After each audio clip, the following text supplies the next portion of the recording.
Сәлеметсіңдер ме, балалар? 2-ші сынып математика. 1-ші бөлім. Атамұра баспасы. 13-ші сабақ. Сабақтың тақырыбы: бір таңбалы сандарды разрядтан аттап азайту. Олай болса, 1-ші мысалға назар аударайық. Саннан неше бірлік азайтылғанын тап. Қане, 13 санының ондық пен бірлігін ажыратайық. Ондығымыз 1 ондық, 3 бірлік. Яғни бізге 10 саны қалу керек. Сонда неше бірлік азайтылғанын тап. 3. 13-тен 3-ті азайтсақ, 10 қалады. Яғни біз бірлігін азайттық. Екіншісі: 87 санынан неше санды азайтқанда 80 қалады. Яғни 87 санының ондығы мен бірлігін ажыратайық. 8 ондық, 7 бірлік. Яғни 7 бірлік 7 санын азайтылып тұр, я балалар? 7 бірлігі азайып тұр. Сондықтан 80 саны қалып тұр. Келесін өзің дәл осылай жасап көр. Азайтуды өзіңе қолайлы тәсілмен орында. Үлгі: 14 санынан 9 санын азайтсақ неше қалып тұр?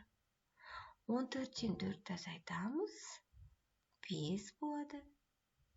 Және одан 5 азайтамыз, тең 10, одан азайтамыз 5, тең 5 қалып тұр. Бұл қалай?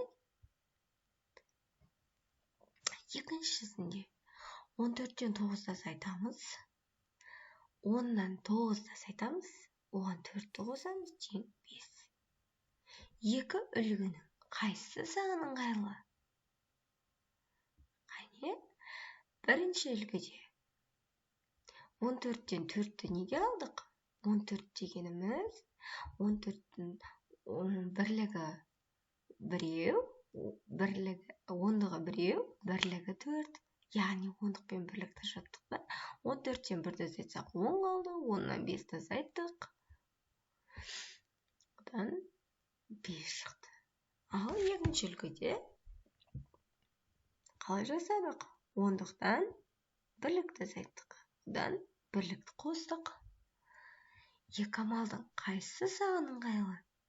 Шығарып көр. Тиісті торкөздің орнына санды қой. 12-ден 2-ні азайтамыз. Және тағы қандай бірлікті азайтқанда 8 шығады. Ойланып көр.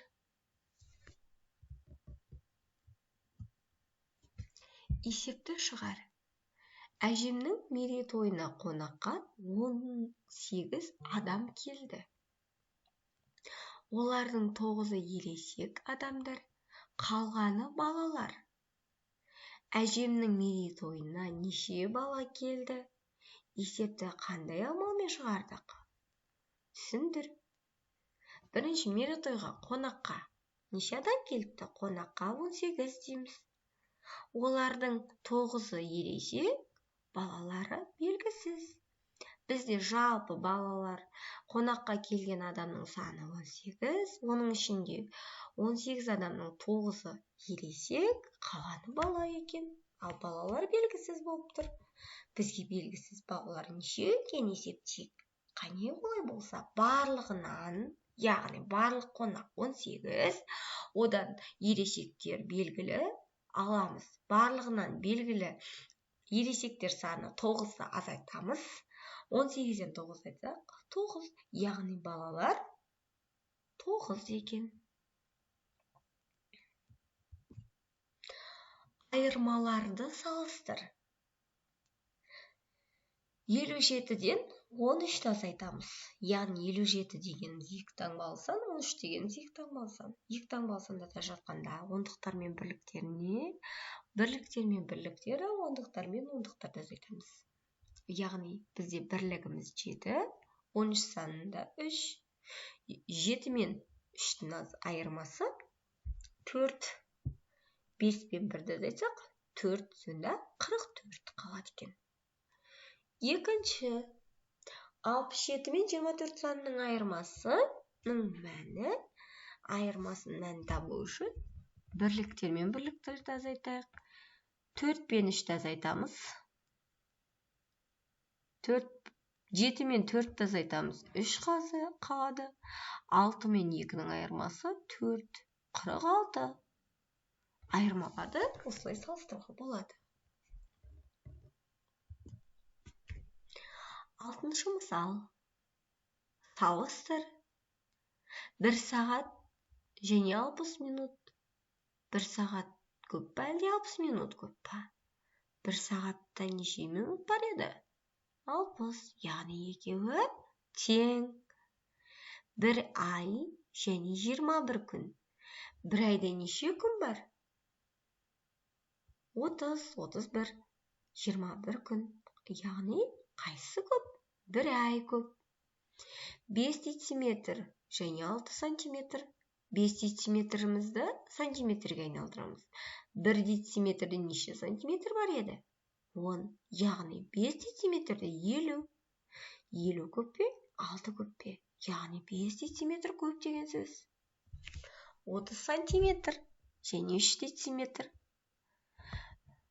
Дециметр сантиметрге айналдырсақ, 30 болады 3 дециметріміз, яғни екеуі тең. 10 күн және 2 апта. Ол үшін біз 2 аптада, 1 аптада неше күн бар? 7 күн бар. 2 аптада 14 күн болады. Яғни 14 күн мен 10 күн салыстырамыз. Сонда 2 апта көп. 7 минут және 5 минут. Әрине 7 минут көп. Нұсқасы теңдіктер мен теңсіздіктер құр және жаз. Балалар, 1 дециметр, яғни бізге 1 дециметр көп болу керек. Сонда неше сантиметр дейміз? 1 дециметрде 10 сантиметр бар. Яғни 10-нан кіші санды жазсақ болады. 5 сантиметр дейік. Сол кезде сәйкес болады, я теңсіздік болады. Енді мына жерде 2 сантиметр. Мына жерде белгі тор көз сантиметр, 2 дециметр. 2 дециметріміз 20, яғни не жерге неше сантиметр дейміз? Тең болу үшін 20 сантиметр дейміз. 20 сантиметр мен 2 дециметр тең.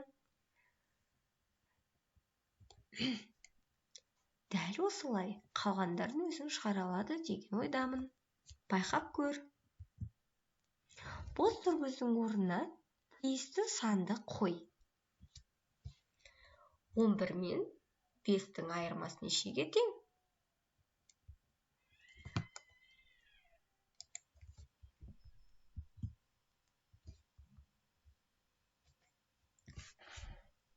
Ендеше кім жылдам ойын ойнайық? Сан сәулесі бойынан өрнектердің мәніне сәйкес сандар мен әріптерді тап. Оларды өрнектердің берілу реті бойынша жаз. Осы әріптерден құралған сөзді оқы және өз ойыңмен бөліс.